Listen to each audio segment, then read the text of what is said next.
Paling penting adalah hari ini kami dalam konteks datang untuk meminta agar diadakan tes laboratorium forensik yang bersifat independen, yang hasilnya itu bisa kredibel, akuntabel, transparan, dan ini bisa dipertanggungjawabkan oleh para pihak dan tidak ada lagi pihak-pihak yang mengklaim itu tidak mewakili aspirasi begitu. Bismillahirrahmanirrahim. Assalamualaikum warahmatullahi wabarakatuh. Waalaikumsalam. Terima kasih rekan-rekan media yang sudah memenuhi undangan kami. Pertama-tama kami hari ini datang ke Reskrim Polda Metro Jaya menindaklanjuti apa yang kemarin sudah disampaikan melalui media berupa rekomendasi gelar perkara khusus, yakni dalam salah satu statement dari Direktur Kriminal Umum Polda Metro Jaya bahwa rekomendasi dari bagian pengawas penyidikan Polda Metro Jaya dalam gelar perkara khusus adalah menindaklanjuti proses penyidikan. Artinya penyidikan dilanjutkan dan dalam konteks itulah kami datang kemari.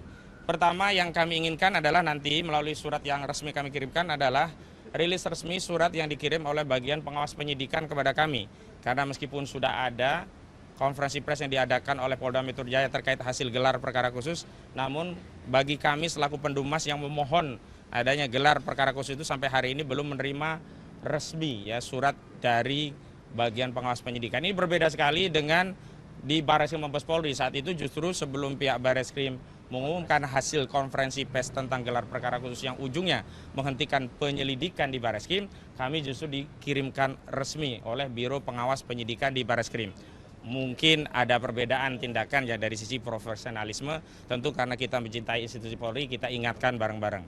Yang kedua yang paling penting adalah hari ini kami dalam konteks datang untuk meminta agar diadakan tes laboratorium forensik yang bersifat independen, yang hasilnya itu bisa kredibel, akuntabel, transparan, dan ini bisa dipertanggungjawabkan oleh para pihak dan tidak ada lagi pihak-pihak yang mengklaim itu tidak mewakili aspirasi begitu. Karena begini, kemarin saat gelar perkara khusus memang di luar agenda tentang penjelasan tahapan penyidikan, bukti-bukti apa saja yang telah disita, berapa saksi, berapa ahli yang dilakukan oleh penyidik Polda Metro Jaya, kami setelah melakukan diskusi panjang akhirnya diberikan izin akses untuk diperlihatkan bukti yang itu konon sebelumnya diperlihatkan oleh saudara Joko Widodo kepada relawan Projo saat itu Budi Aris Setiaji dan yang lainnya begitu. Jadi akhirnya ya bukti itu diperlihatkan kepada kami berupa apa? Pertama dokumen S1 UGM, yang kedua dokumen SMA. Jadi kemarin konteksnya adalah untuk mengkonfirmasi atau memastikan bahwa bukti itu benar telah disita oleh penyidik Polda Metro Jaya dan tidak dalam penguasaan saudara Joko Widodo dan tidak pula diperlihatkan kepada Projo saat di Solo di bulan Oktober yang lalu. Bahkan penyidikan sudah dilakukan sejak Juli begitu. Nah selanjutnya kami ingin meluruskan framing-framing di tengah masyarakat seolah-olah dengan ditunjukkan bukti itu perkara menjadi selesai. Seolah-olah itu adalah proses konfirmasi keasilan ijazah. Keliru. Kami tegaskan bahwa proses untuk membuktikan perkara itu ada di persidangan. Dan hasil penafsiran terhadap bukti-bukti itu ada pada putusan hakim. Dan putusan itu adalah putusan yang berkekuatan hukum tetap atau inkrah van Gewitz. Dan putusan inkrah itu adanya nanti di majelis kasasi yang dikeluarkan oleh lembaga Mahkamah Agung Indonesia. Artinya kita semua harus menghormati dan bersabar karena begitulah proses berhukum dalam hukum acara pidana di negara kita. Ada putusan pertama, ada banding, ada kasasi. Nah disitulah tempat yang terakhir yang tidak ada lagi perbedaan penafsiran. Namun kami tegaskan, kami selaku penasihat hukum juga prinsipal kami baik dari klaster pertama maupun klaster kedua setelah diberikan izin akses melihat, sekali lagi hanya melihat ya, tanpa meraba, tanpa menerawang, apalagi meneliti. Kami justru makin yakin bahwa ijazah tersebut bermasalah atau mengutip apa yang disampaikan oleh klien kami Pak Roy Suryo, ijazah tersebut 99,9% palsu. Nanti ada penjelasan rinciannya. Kenapa demikian? Karena ternyata ijazah itu yang pertama dari sisi fisiknya yang bisa kita indera tidak jauh tidak beda dengan apa yang sudah beredar dan disaksikan oleh masyarakat. Yakni ijazah dengan foto seorang laki-laki berkacamata dengan kumis tipis yang seluruh rakyat Indonesia kami yakini juga sama pendapatnya dengan kami, itu bukan foto Joko Widodo. Dan itu ditegaskan oleh Rustam Effendi ketika melihat langsung saudara Rustam Effendi menyatakan kepada penyidik, Pak Polisi, Kalau ini mah bukan foto Jokowi, palsu. Itu kata Rustam Effendi. Nah, nanti ada penjelasannya, tapi kayaknya Rustam Effendi terlambat ini. Dan selanjutnya, apa urgensinya kami mengajukan gelar permohonan uji independen lab 4. Jadi begini, anomali-anomali dalam tugas-tugas dan fungsi kepolisian itu menjadi catatan kita bersama. Bukan berarti anomali ini kita jadikan generalisasi bahwa seluruh pekerjaan penyidik itu seperti yang anomali tadi. Tetapi kita ingin tegaskan bahwa setiap anomali, bentuk kasih sayang kita, rasa cinta kita pada institusi kepolisian, kita harus koreksi. Jadi keliru ya, kalau kita mengoreksi institusi kepolisian, memberi masukan itu bukan karena tidak percaya, apalagi membenci.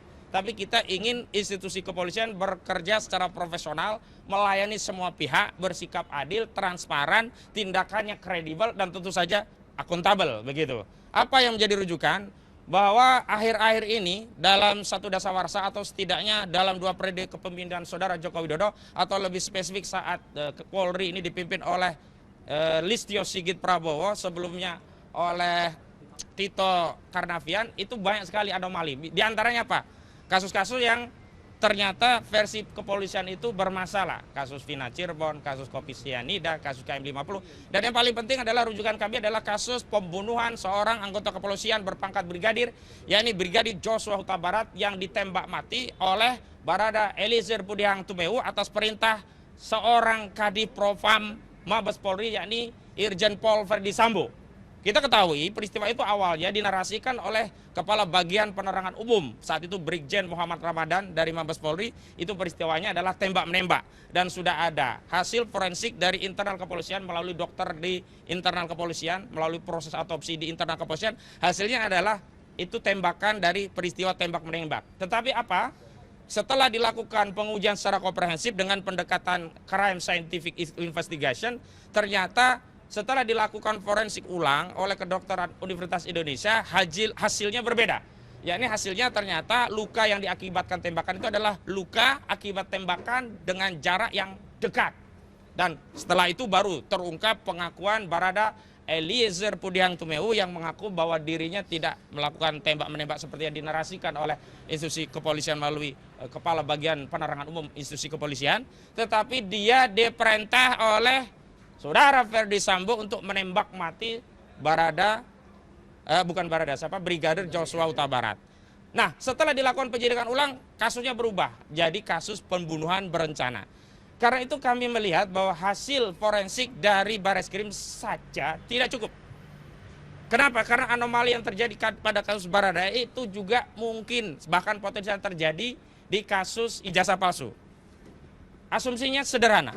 Untuk kasus penghilangan nyawa saja, institusi kepolisian berani melakukan pembohongan kepada publik melalui narasi lab 4 yang dikeluarkan oleh kedokteran forensik dari kepolisian yang hasilnya ternyata bohong, yang kemudian banyak yang terlibat dan kena sanksi kode etik, apalagi hanya untuk urusan ijazah. Karena itu untuk menghilangkan praduga, ada intervensi kekuasaan atau intervensi apapun, dan agar kelak hasilnya itu kredibel, akuntabel, diakui para pihak, maka kami telah menyiapkan suratnya tadi mana? Ya, telah menyiapkan surat yang isinya surat tadi permintaan untuk melakukan apa yang kami sebut sebagai uji lab 4 independen. Dan di mana atau siapa yang kemudian kami usulkan, setidaknya ada 2 institusi yang kami usulkan bisa melakukan uji lab independen ini. Yang pertama Badan, ya ini suratnya ya, nanti akan kami kirimkan, tolong dipegang Gafur. Jadi yang pertama adalah BRIN, Badan Riset dan Inovasi Nasional. Yang kedua Laboratorium Forensik Universitas Indonesia. 2 pilihan ini bisa diambil oleh penyidik siapa yang akan ditetapkan sebagai institusi untuk melakukan uji lab yang sifatnya independen.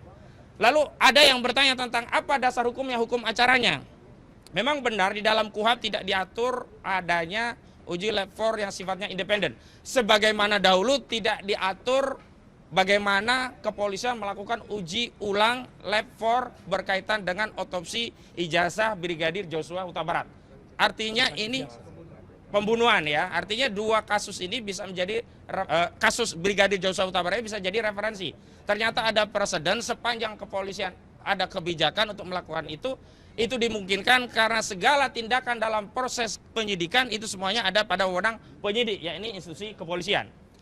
Yang kedua, yang belum lama juga terjadi di kasus ijazah palsu ini, yakni tindakan polisi yang pada akhirnya membuka segel barang bukti, mengeluarkan barang bukti dan memperlihatkannya kepada tersangka dan penasihat hukumnya, itu juga tidak diatur dalam KUHP. Bahkan bisa dikatakan bertentangan dengan KUHP, terutama ketentuan pasal 39 junto pasal 44 ayat 1 KUHP, yang itu sebelumnya juga sudah disampaikan kepada penyidik tentang kerisauannya, kegalauannya, apakah akan dibuka, diperlihatkan atau tidak. Tetapi setelah ada kesepakatan dan atas arahan saran dari ombudsman, penyidik akhirnya mengambil kebijakan untuk menunjukkan barang bukti meskipun tidak diatur dalam KUHP.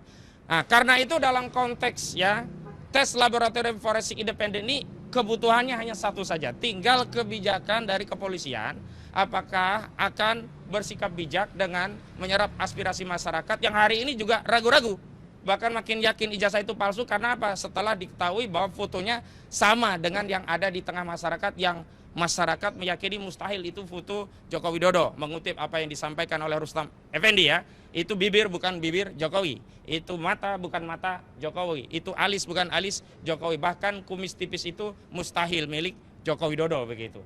Karena itu tinggal satu saja, tetapi kalau ini tidak diambil maka saya dari tim kuasa hukum Pak Roy Suryo dan seluruh tim advokasi dari tim anti kriminalisasi akademisi dan aktivis menyampaikan kepada seluruh rakyat, begitulah kesulitan untuk mencari keadilan di negeri ini. Dan kami ingin tegaskan kenapa kami memilih BRIN, memilih levelnya UI, bukan yang ada di Singapura, bukan ada yang di luar negeri. Sekali lagi, kami mencintai negeri ini dan kami ingin memperbaiki negeri ini dengan mekanisme yang ada di negeri ini. Kami tidak ingin aib ini kami bawa-bawa ke dunia internasional sehingga diketahui oleh level dari dunia internasional. Cukuplah kita selesaikan dengan mekanisme yang ada di internal kita. Itu pengantar dari kami. Nanti ada pernyataan dari Pak Roy dan Pak Rustam. Jadi Pak Roy nanti mewakili dari layer yang pertama, Pak Rustam kedua Pak Rustam layer yang kedua. Tapi sebelum itu ada dari tim kami, Bung Gafur Sangajid, tolong disampaikan sejumlah anomali-anomali yang juga ditemukan dalam kasus KIP yang juga beliau menjadi salah satu. Stay updated, info terkini masih banyak. Jangan lupa subscribe, like, dan share YouTube official OKZone. Dan selengkapnya ada di okezone.com.